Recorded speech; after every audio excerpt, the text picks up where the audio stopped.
తాను తాను తాను తాను తను.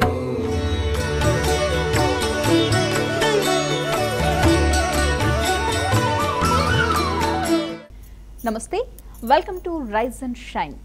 వివేకానందుని జీవిత చరిత్ర గురించి ఈ రైజ్ అండ్ షైన్ కార్యక్రమంలో రామకృష్ణ మఠం నుంచి స్వామీజీ బోధమయానంద గారు మనకి వివరిస్తున్నారు కదా. మరి నిన్నటి ఎపిసోడ్లో మనం తెలుసుకున్నాం చికాగో పార్లమెంట్లో వివేకానందుడు ఎలా ప్రసంగించారు అని. ఆయన ప్రసంగం అనంతరం అమెరికాలో ఉన్న అన్ని పత్రికలు కూడా వేనోళ్ల పొగిడాయి. అలాగే ప్రపంచం మొత్తం తెలిసిపోయింది వివేకానందుడు అంటే ఎవరు అనేది. మరి పార్లమెంట్ సమావేశాల అనంతరం 17 రోజుల సమావేశాల్లో ఆయన 10 ఉపన్యాసాలు ఇచ్చారు. ప్రస్తుతం స్వామీజీ ఆ ఉపన్యాసాల గురించి మనకు వివరించి చెప్తున్నారు. మరి ఈ రోజు స్వామీజీ ఏ ఉపన్యాసం గురించి చెప్తున్నారో ఆయన మాటల్లోనే తెలుసుకుందాం. నమస్తే స్వామీజీ. స్వామీజీ, నిన్న మనం మాట్లాడుకున్నాం కదా, పార్లమెంట్ సమావేశాల్లో ఆయన ఇచ్చిన 10 ఉపన్యాసాల్లో 5 చాలా ముఖ్యమైనవి. అందులో ఒకటి గురించి చెప్పారు, ఫైనల్ది చాలా ముఖ్యమైన ఉపన్యాసం అన్నారు నిన్న. మరి ఏంటది? ఈ 5 ఉపన్యాసాలు ఆయన భారత ఆధ్యాత్మిక పరంపర గురించి, దాంట్లో ఉండే రహస్యాలు, దాని గొప్పతనం, దాంట్లో ఉండే పవిత్రమైన సందేశం ఏమిటో మొట్టమొదటిసారి ఆ విదేశీ సభలో ప్రసంగించిన ఒక మహామనిషి వివేకానంద. ఇంతవరకు ఎవరు కూడా అలాంటి ఒక పవిత్రమైన సందేశాన్ని అందించలేదు. వివేకానంద వెళ్లే ముందే అది ఆల్రెడీ వాళ్ళు భారతదేశం పట్ల మూఢనమ్మకం దేశమని, దారిద్ర్యంలో ఉండేదని, ఇలాంటి రాళ్ళు రప్పలకి పూజలు చేస్తారని ఆల్రెడీ ప్రచారం అయి ఉండింది. ఆ భావంతోనే వాళ్ళు ఆల్రెడీ ఉన్నారు. ఎప్పుడైతే ఈ 4వ ఉపన్యాసం 19వ తారీఖు సెప్టెంబర్, అప్పుడు వాళ్ళకి కొంచెం మంచి అవగాహన కలిగింది, మంచి ఒక ఆపర్చునిటీ దొరికింది. ఇంత గంభీరమైన, ఇంత పవిత్రమైన ధర్మమా ఇది, దేశమా ఇది, ఇలాంటి వ్యక్తులు భారతదేశంలో ఉన్నారా? బికాజ్ ఆయనలో ఆ యోగి శక్తి, ఆయనలో ఉండే ఆ ఒక సామర్థ్యం, ఆయన పవిత్రమైన వాక్చాతుర్యం, ఇవన్నీ వాళ్ళు వింతతో చూస్తున్నారు. నాలెడ్జ్ ప్లస్ ఈ విధంగా ఎక్స్ప్రెస్ చేస్తున్నారు, అది ఆథెంటిక్గా ఎక్స్ప్రెస్ చేస్తున్నారు. సందేహం లేకుండా, ఏ ఒక రెఫరెన్స్ పాయింట్ లేకుండా మనస్సులోనే ఒక ఎన్సైక్లోపీడియా, పెద్ద లైబ్రరీ లాగా సుదీర్ఘంగా వచ్చేస్తుంది. అది ఆపర్చునిటీ అలా milk and honey will flow అని ఇంగ్లీష్లో అంటుంటారు. చాలా ఆనందంగా పిల్లలతో మాట్లాడినట్లు వివేకానంద మాట్లాడుతున్నారు. అప్పుడు వాళ్ళకి ఆ పవిత్రమైన సందేశం, నిన్న ఎపిసోడ్లో చెప్పినట్లుగా అమృతస్య పుత్రులు మీరందరూ, పాపులు కాదు, మీలో అనంతమైన శక్తి ఉంది, మీరు సింహంలాగా ఉండాలి, గొర్రెలాగా ఉండకూడదు అనే ఒక కథ కూడా ఆ రోజు వాళ్ళకి ఆ ఉపన్యాసంలో చెప్పారు. గురువు దగ్గర నేర్చుకున్నారు ఈ కథ. నూతిలో కప్ప కథ చెప్తుంటారు, బావిలో కథ. అంతే మనమందరం ఆ చిన్న గుహల్లో, చిన్న ఇంట్లోనే ఉండి, అదే ప్రపంచం, అదే మన ధర్మం, అదే మన సత్యం, ఇంకా ప్రపంచంలో ఇంకేది లేదు అని అనుకున్న వ్యక్తులకి వివేకానంద వై వి డిసగ్రీ, మనకి భేదాలు ఎందుకు, మనకి ఈ వివిధ రకాల మతాలు ఎందుకు దాంట్లో మనం అది అక్కడే ఆగిపోతున్నాం, ముందుకు ఎందుకు వెళ్ళటం లేదు. మనకి ఒక ఉదాహరణ చెప్పాలంటే, ఈ ఒక నది, కావేరీ నదో గోదావరియో కృష్ణ, మన నది అని ఎందుకు పిలుస్తాం? ప్రవహిస్తుంది. అది హుసైన్ సాగర్ ఉంది హైదరాబాద్లో, లేక వేరే చెరువు ఉంది, అది ఎండిపోవచ్చు, అది మ్యాన్మేడ్ సరోవరాలు ఇవన్నీ. అయితే నది అనేది ఇట్స్ నేచర్. నది ఎక్కడికి వెళుతుంది? మహాసముద్రానికి వెళుతుంది. River is a river. ఎందుకంటే అది ముందుకు వెళుతూ ఎంతోమందికి అది సస్యశ్యామలం చేసుకొని పంటల కోసం, వాళ్ళ అగ్రికల్చరల్ కోసం, తర్వాత ఈ ఎలక్ట్రిసిటీ కోసం ఉపయోగిస్తూ ఉంటారు, because it flows. So religion అనేది వివేకానంద ప్రకారం ఒక ఫ్లో ఉండాలి, ఒక మార్పు తీసుకురావాలి సమాజంలో, ఉన్న స్థితి నుండి ఉన్నత స్థితికి తీసుకువెళ్ళాలి. అది రిలీజన్ అంటారు వివేకానంద. ఇక్కడ ఈ చక్కటి కథ అందరూ యువకులు తెలుసుకోవాలి, మన స్కూల్ కాలేజీల్లో నేర్పిస్తున్న ఉపాధ్యాయులు తెలుసుకోవాలి. ఒక విద్యార్థిని ఏ విధంగా గ్రహించాలి, విద్యాభ్యాసం ఎలా ఉండాలని శ్రీరామకృష్ణ కథ చెప్పిన కథ వివేకానంద నేర్చుకొని ఆయన అమెరికా దేశంలో ఇంగ్లీష్లో ప్రసంగిస్తారు. ఈ ఉపన్యాసంలో 19వ తారీఖు జరిగిన ఉపన్యాసంలో చిన్నగా ఉంది, చాలా గంభీరమైన కథ, అది చక్కటి కథ. ఎలా ఉంటుందంటే కథ, ఒక అడవిలో ఒక సింహిణి, ఆడ సింహం గర్భంతో ఉంటుంది. తనకి ఒకరోజు ఆకలేస్తుంది, విపరీతమైన ఆకలేస్తుంది. ఆకలేస్తూ తను వేటాడడానికి వెళుతుంది. తను ఎక్కడో వాసన ఫీల్ అవుతుంది, ఇక్కడ గొర్రెలు ఉన్నాయి, ఈ గ్రామంలో గొర్రెలు ఉన్నాయని. మెల్లిమెల్లిగా వెళుతుంది. అది ఆ గొర్రెలు చూసుకొని చాలా ఆనందం పడుతుంది. ఇవాళ నాకు బాగా మంచి విందు దొరికింది అని ప్రయత్నం చేస్తుంది, ఎగురుతుంది. అయితే దురదృష్టవశాత్ బండరాయికి తగిలి అది చచ్చిపోద్ది. అప్పుడు ప్రసవిస్తుంది, చిన్న బిడ్డను ప్రసవించి అది చచ్చిపోద్ది. తల్లి చచ్చిపోయింది, ఇక తండ్రి లేరు, అనాథంలాగా అది ఒక పిల్లలాగా పడి ఉంటుంది అక్కడ. ఏమి తెలియదు దానికి, నడవడానికి శక్తి లేదు.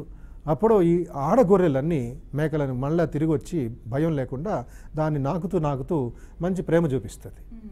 ఈ సింహం చిన్న బిడ్డ ఏమనుకుంటుంది, ఇవే వీళ్ళందరూ నా తల్లిదండ్రులు అని వాళ్ళతో పాటు ఆట పాడుకుంటూ వాళ్ళని నాకుతూ వాళ్ళని ప్రేమ చూపిస్తూ అలా అనుకుంటూ బతుకుతూ ఉంటుంది, పెరుగుతూ ఉంటుంది. ఇది సింహం ఏం తింటుంది? మాంసం తింటుంది. ఈ గొర్రెలు ఏం తింటాయి? గడ్డి తింటుంది. ఈ గడ్డి తినిపిస్తుంది. ఇదే నా భోజనం అనుకుంటుంది. అది మాంసం గురించి ఆలోచించదు. బికాజ్ ఆ రుచే తనకి చిన్నప్పటి నుంచి అది అలవాటు అవుతుంది. శరీరం పెరుగుతుంది 6 నెలలు 8 నెలలు 1 సంవత్సరం. సింహం లాంటి శరీరం, బట్ తింటుంది గడ్డి, పాలు తాగడం, నీళ్లు తాగడం, తర్వాత భయంతో పారిపోవడం. వింతగా ఉండే ఒక సింహంగా తయారైంది. దీన్ని వివేకానంద ప్రశ్నిస్తారు, ఇది సింహం అని పిలుద్దామా, దీన్ని గొర్రె అని పిలుద్దామా? గొర్రె లాంటి మనస్సు, సింహం లాంటి శరీరం మిక్స్ అయ్యింది. గొర్రె సింహం అందాం మన కథ కోసం. అడవిలో ఏ విధమైన కొంచెం శబ్దం వచ్చినా, వేరే జంతువులు, అడవి జంతువులు అది అరిచినా గర్జించినా భయంతో ఇది పారిపోతూ ఉంటుంది. అప్పుడు లైఫ్ అలాగ జరుగుతూ ఉంటుంది అనమాట. ఒక 2 సంవత్సరాల తర్వాత ఇంకొక సింహం ఆ అరణ్యానికి వస్తుంది. ఇది వివేకానంద వివరంగా ఆ మహాసభలో ప్రసంగిస్తున్నారు కథ గురించి. ఈ సందేశం, ఈ యొక్క సింహం ఆధ్యాత్మిక సందేశం ఎలాగుండాలి, ఒక వ్యక్తి ఎలాగుండాలి, ప్రొఫెసరో, మీ ఐఏఎస్ ఆఫీసరో, ఒక కమిషనరో, ఒక విద్యార్థియో, ఒక ఉపాధ్యాయుడో, ఒక మహా మనీషి అనేది ఎలాగుండాలి అని, తన గొప్పతనం ఎలాగుండాలి, గాంభీర్యం ఈ కథ మూలకంగా వివేకానంద వివరిస్తారు. నెక్స్ట్ ఏమవుతుంది, ఈ రెండో సింహానికి ఆశ్చర్యం అవుతుంది. ఏమిటిది, వేటాడకుండా, ఆ గొర్రెలు చంపకుండా తినకుండా ఇది వాళ్ళతో పాటు బతుకుతుంది, మ్యామ్యామ్యా అంటుంది, గర్జించటం లేదు, మ్యామ్యామ్యా అంటుంది. ఇది అంటే ఆ గుంపులో ఏమి వాయిస్సో, ఏమి వాళ్ళ గొంతో అదే నేర్చుకుంటుంది, అదే సత్యం దానికి, అదే దాని తిండి అదే. సో ఇది ప్రయత్నిస్తుంది, నేను దాన్ని సిగ్నల్ ఇవ్వాలి అని కొంచెం గర్జిస్తుంది ఈ రెండో సింహం. ఆ గర్జన విని ఇది భయంతో వేరే గొర్రెలతో పరిపోద్ది. ఇంకా ఆశ్చర్యం అవుద్ది దీనికి, అరే దీంతో మాట్లాడాలి, నేను చూడాలి అని. అప్పుడు వెనకాల అది ఒంటరిగా ఉన్నప్పుడు ఈ సింహం వెళ్ళి దాని గొంతు పట్టుకొని అడవిలోకి లాక్కొని వెళ్తుంది. నేను మాట్లాడాలి, నువ్వు నా జాతి వాడివి, ఎందుకు మేకలతో ఉన్నావని. అప్పుడు ఇది దారంతా అయ్యో నేను మేకని, నేను సింహాన్ని కాదు, నన్ను కాపాడు, నన్ను చంపొద్దు, నేనేం తప్పు చేయలేదు నీకు అని బతిమాలుతుంది. ఇది సింహమే, బట్ ఈ రెండో సింహాన్ని భయపడిపోయి బతిమాలుతుంది. ఇంకా నీ ప్రాణం పోయేంత మనస్సు అది సిచ్యువేషన్. నేను భయపడద్దు, నువ్వు నాతో పాటు రా. మెల్లిగా తీసుకువెళ్తుంది. అక్కడ పెద్ద చెరువు ఉంటుంది ఫారెస్ట్లో, అరణ్యంలో. నీ రిఫ్లెక్షన్ చూడు, నీ ప్రతిబింబం చూడు, నా ప్రతిబింబం చూడు, నీ ప్రతిబింబం నా ప్రతిబింబం లాంటిదే. నేను సింహాన్ని, నువ్వు కూడా సింహమే. ఆ ప్రతిబింబం ఉండొచ్చు, అయితే నేను మేకనే, నేను గొర్రెనే అంటుంది ఇది. అంటే ఈ మనోభావం చూడండి ఎలాగైపోయిందో. ఒక కంపెనీ అనేది, ప్రెషర్ అనేది ఎలాగ దాన్ని చేంజ్ చేసేసింది, దాని నిజత్వాన్ని మర్చిపోయింది. ఇది లేదు, నువ్వు సింహంవే, నువ్వు నా జాతి వాడివే, నువ్వు నా మిత్రుడివే, నా కుటుంబం చేరిన వాడివే, నువ్వు గొర్రెవి కాదు అన్న లేదు, నమ్మదు అది. ఇంకేం చేస్తుంది, సరే ఈ రోజుకి నేను వదిలిపెట్టాను, నువ్వు మరుసటి రోజు రా, ఇంకో 2 రోజుల తర్వాత రా, ఈ సరోవరం దగ్గరికి రాకపోతే నేను నిజంగా చంపేస్తానని భయపడుతుంది రెండో సింహం. ఇవి 2 వేరే మార్గాల్లో వెళ్ళిపోతాయి. 2 రోజుల తర్వాత మునుగుతూ ఈ గొర్రె సింహం మళ్ళా ఆ సరోవరం దగ్గరికి వస్తుంది. వచ్చినప్పుడు ఈ రెండో సింహం ఏం చేస్తుంది, కొంచెం మాంసం ముక్క తెస్తుంది. ఇది తిను, గడ్డి తినద్దు నువ్వు, ఇది నీకు అసలైన ఆహారం, సింహం తినే ఆహారం ఇది. ఈ గొర్రె సింహం ఏమంటుంది, లేదు నేను శాకాహారిని, నేను మాంసం తినను, నేను వెజిటేరియన్ని అంటుంది. అప్పుడు ఇది 2 చంపలు వాయిస్తుంది, పట్టని కొడుతుంది. వాయించి తర్వాత చెప్తుంది, లేదు ఇది తినాల్సిందే, కొంచెం ఫోర్స్ ఉపయోగిస్తుంది. అప్పుడు మెల్లిగా కొంచెం మాంసం మొక్క తిని, కొంచెం రక్తం రుచి, ఆ మాంసం ఒక రుచి దాన్ని తగిలి లోపలికి వెళ్ళి మైండ్లో చేంజ్ అవుతుంది. తన ఆ రుచి వల్ల కొంచెం మైండ్లో కూడా కాన్ఫిడెన్స్ వస్తుంది, లేదు నేను సింహాన్నే గొర్రెని కాదు అని ఇది నేర్పిస్తుంది అన్నమాట. మళ్ళీ ఇది సైకాలజికల్గా నేర్పించి చెప్పి దాంట్లో మనోభావం చేంజ్ చేస్తుంది. అప్పుడు ఇది రెండో ప్రాబ్లం కూడా ఉంది. ఇది మొట్టమొదటి ప్రాబ్లం ఏంటి, డయట్ సరిగ్గా తింటలేదు, ఇది గొర్రెలాగా పరిగెడుతుంది అని. ఇప్పుడు అది ఫస్ట్ లెసన్ అయిపోయింది తనకి నేర్పించడం, నువ్వు సింహం, ఇది గొర్రెవి కాదు. ఇదేం చేస్తుంది, అంతసేపు ఈ గొర్రెల్లాగా మ్యామ్యామే అని విని అదే నా గొంతు, అదే నా వాయిస్ అనుకుంటుంది. ఇది కూడా మ్యామ్యామే అంటుంది. మీరు ఆలోచించండి, ఎవరైనా సింహం ఒక శరీరం, బట్ దాని మాట ఎలా ఉంటుంది, కమ్యూనికేషన్ ఎలా ఉంటుంది, గొర్రెలాగా మ్యామ్యామే అంటుంది. మ్యాచ్ అవటం లేదు. But that is the problem with our youth today. Vivekananda అదే తర్వాత ఆయన భారత యువకులారా ఏమైంది మీకు, ఆ సింహం లాంటి శక్తి ఏమైంది, ఆధ్యాత్మిక శక్తి ఏమైంది, మీలో చైతన్యం ఏమైంది, ఎందుకు గొర్రెలాగా బతుకుతున్నారు మీరు, ఎందుకు ఆ మ్యామ్యామ్యా అనుకుంటూ ఒక జస్ట్ ఆర్డినరీ లైఫ్ లీడ్ చేస్తున్నారు, దేశానికి ఏమైనా త్యాగం చేయలేరా మీరు, తల్లి భారతిని కళ్ళు తుడవలేరా మీరు అని ఎన్నో లేఖలు రాస్తారు ఈ కథ ఆధారం ప్రకారం. తర్వాత ఈ రెండో సింహం నేను నేర్పిస్తాను విను, ఎలా గర్జించాలని బాడీ లాంగ్వేజ్ చూపిస్తుంది. ఇది అంతవరకు చూడలేదు. మేక గొర్రెలాగా బ్యామ్యామ్యా అనుకుంటూ భయంతో పారిపోవడమే కానీ కాళ్ళు ముందు పెట్టాలి, ఒక గొంతు క్లియర్ చేసుకొని మంచి స్పీచ్ ఇవ్వాలని ఎలాగ ఇప్పుడు ఫియర్ ఆఫ్ స్పీకింగ్ ఉంటుంది యువకులకి అందరికీ. ఆ గొర్రె కూడా అలాగే ఉంటుంది. ఆ సింహానికి మాట్లాడలేకపోతుంది. ఎందుకంటే 2-3 సంవత్సరాలు ఈ నెగిటివ్ అనకూడదు మనం, ఆ ఒక వాయిస్సే ఆ మ్యామ్యామ్యా అనే భావంతోనే బతుకుతుంది. ఇది బండరాళ్ళ దగ్గర తీసుకువెళ్ళి గర్జిస్తుంది రెండో సింహం. అప్పుడేమవుతుంది, ప్రతిధ్వని ఈ గొర్రె సింహం చెవుల్లోకి వెళ్ళి కమ్యూనికేషన్ ఎలా గర్జించాలి, ఎలా ఇంకా నేర్చుకోవాలని నేర్పించి ఒక ఎక్స్పర్ట్ టీచర్ లాగా నేర్పించి సుమారు ఒక వారం సేపు ఒక 7 రోజులు ఇది నేర్పిస్తుంది. 8వ రోజు గొంతు క్లియర్ చేసుకొని గర్జిస్తుంది. మొట్టమొదటిసారి తన గొంతుని తన వాయిస్ని తను వింటుంది. ఇప్పుడు ఒక శక్తి వచ్చింది, మాంసం తినింది, అసలైన సింహంలాగా మనోభావం చేంజ్ అయింది, యాటిట్యూడ్నల్ చేంజ్ వచ్చింది. ఇప్పుడు తన తోక గట్టిగా కొట్టి జుట్టు ఇది విప్పుకొని అరణ్యలోకి వెళ్ళిపోద్ది. వివేకానంద అంటారు, you are not sheep, you are lions, spirits free, immortal, stand up and assert that divinity అని ఆ సభంలో చెప్తున్నప్పుడు మనం ఆలోచించండి. ఇక్కడ కూర్చొని మనం ఏ విధంగా స్వామీజీ యొక్క ఇన్స్పిరేషన్ అమెరికన్ ఆడియన్స్కి అందించారు. ఇది వేదిక సందేశం, ఈ వేదాంత సందేశం. ఆ సమయంలో వివేకానంద కంటే ముందు శంకరాచార్యులు ఇలాంటి ఒక సందేశాన్ని అందించారు. మోడర్న్ లైఫ్లో ఇంగ్లీష్ భాషలో ప్రపంచానికంతా అందించేది వివేకానందకి అది స్పెషల్ స్థానం. అది ఈ కథ చెప్పిన తర్వాత వివేకానంద ప్రసంగాన్ని అక్కడ ముగిస్తారు. మీరందరూ సింహం లాంటి వ్యక్తులు, మీరు పాపులు కాదు, మీరు మేకలు కాదు, గొర్రెలు కాదు, కేవలం శరీరము మాంసం ముద్దో కాదు, మీ పేరు కూడా కాదు, మీలో అనంతమైన శక్తి ఉంది, పరమ శాంతి ఉంది, పరమ శ్రద్ధ అని హిందూయిజం పేపర్లో ఆయన వివరిస్తారు. తర్వాత చాలా గొప్పతనం ఏంటంటే వేరే చిన్న సభలు జరుగుతాయి. విశ్వమత మహాసభలో వేరే గ్రూప్స్ కూడా ఉంటాయి. వివేకానందని సైన్స్ గురించి చెప్పండి, భారత్ ఏం నేర్చుకున్నారని, కొంతమంది సిల్వర్ ఎలా ప్రొడ్యూస్ చేస్తారు దాని గురించి చెప్పండి, అది కూడా వివేకానంద ప్రసంగించారు. అవన్నీ చిన్న ఉపన్యాసాలు, 10 నిమిషాలు, 15 నిమిషాలు, 60 మంది, 70 మంది అలా గ్రూప్స్గా డివిజన్ అయిపోయాయి. తర్వాత మళ్ళా ఈ మహాసభ లాస్ట్ సెషన్ అంటారు దాన్ని, 27వ తారీఖు సెప్టెంబర్లో జరిగింది. అప్పుడు అందరూ మళ్ళా 7,000 మంది ఒక చోట జాయిన్ అవుతారు ఈ డివిజన్ అయిన తర్వాత, పార్లమెంట్ రెజల్యూషన్స్ పాస్ చేయడానికి. అప్పుడు వివేకానంద చాలా చక్కగా అద్భుతమైన ఒక మాట అంటారు. ఆయన ఓన్ వర్డ్స్లో మనం వినడానికి ప్రయత్నిద్దాం. ఏమిటంటే ఈ పార్లమెంట్ సెషన్స్ ప్రపంచానికి ఏమైనా నేర్పించిందా అని లాస్ట్ ఉపన్యాసం వివేకానంద ఇస్తారు. If the parliament religion has shown anything to the world, it is this. It has proved to the world that holiness, purity, charity are not the exclusive possessions of any church in the world, and that every system has produced men and women of the most exalted character.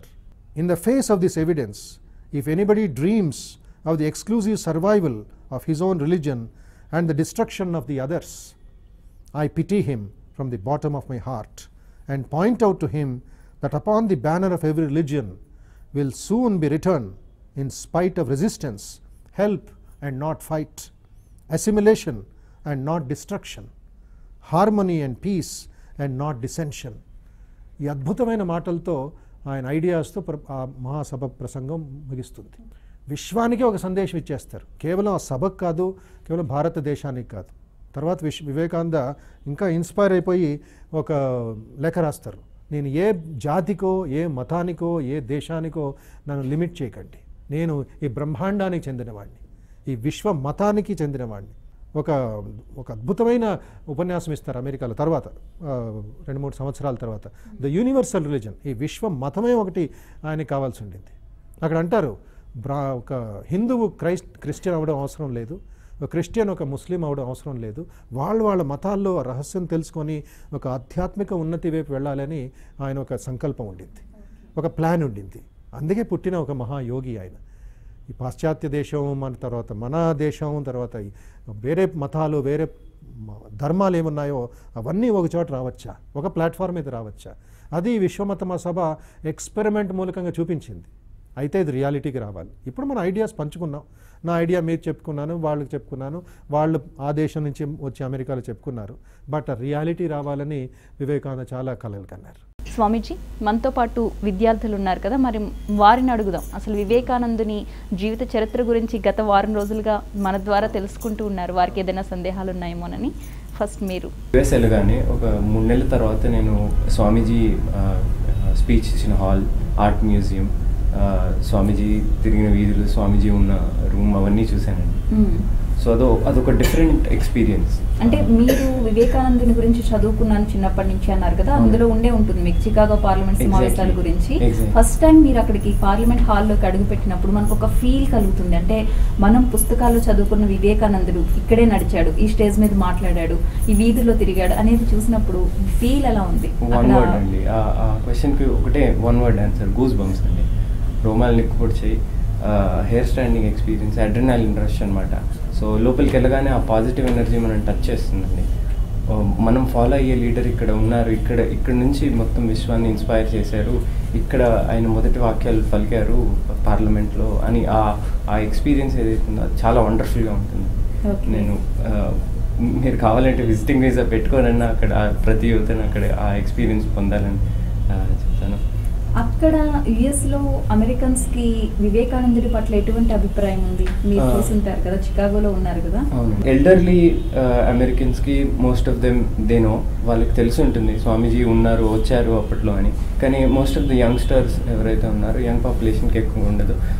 But then మా Indian అసోసియేషన్స్లో, మా Indian association రూమ్స్లో స్వామీజీ గురించి posters పెట్టి వాళ్ళు Americans వచ్చినప్పుడు వాళ్ళకి explain చేయడం అలా చేస్తూ ఉంటాం.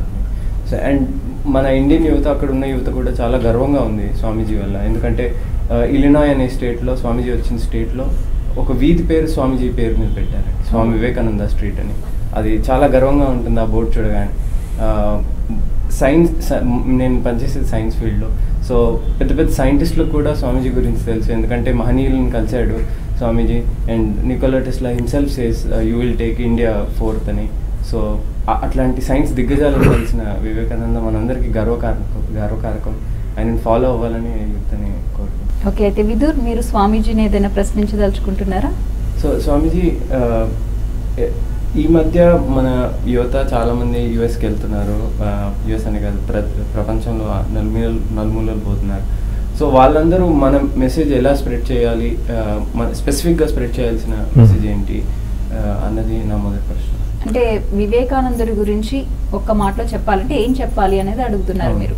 ఇక్కడ ఎంతోమంది అన్ఫార్చునేట్లీ మన దేశంలో చిన్నప్పటి నుంచి కొన్ని పుస్తకాలు ఉండేవి. తెలుగు పుస్తకమైనా సరే, హిందీ పుస్తకమైనా, ఇంగ్లీష్లోనూ మేము చదువుకున్నప్పుడు అంతా ఉండింది. కొన్ని కారణాల వల్ల కొన్ని సిలబస్లో వివేకానంద ఇప్పుడు లేరు. ఆ చాప్టర్ కానీ ఇక్కడ కొన్ని లేరు. అది ఏ కారణాల వల్ల అనేది వేరే విషయం అది. బట్ లేదు కాబట్టి 60-70% విద్యార్థులకి, చదువుతున్న విద్యార్థులు స్కూల్ కాలేజీలు ముఖ్యంగా ఇంజనీరింగ్ కావచ్చు, లేక డిగ్రీ కావచ్చు, లేక ఏ బోర్డు వేరే స్టేట్ బోర్డు చదువుతున్నా కూడా వాళ్ళకి లేవు.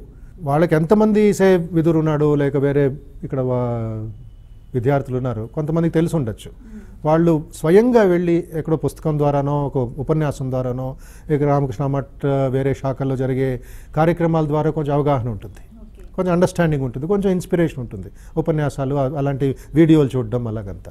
ఇప్పుడు వేరే ప్రజలకి, అంటే ఎవరు ఈ కాంటాక్ట్ లేరో స్వామీజీ గురించి, ఇక్కడ 2 విషయాలు అర్థం చేసుకోవాలి. ఒకటి, వాళ్ళ కుటుంబం ద్వారా, వాళ్ళ తండ్రులకి ఏమైనా తెలిసి ఉంటుంటే, ఇలాగ వివేకానంద వెళ్తున్న అమెరికా జయించిన ప్లేస్కి మీరు కూడా వెళ్తున్నారు, ఇది కూడా చదువు అని కొంతమంది పుస్తకాలు ఇస్తూ ఉంటారు.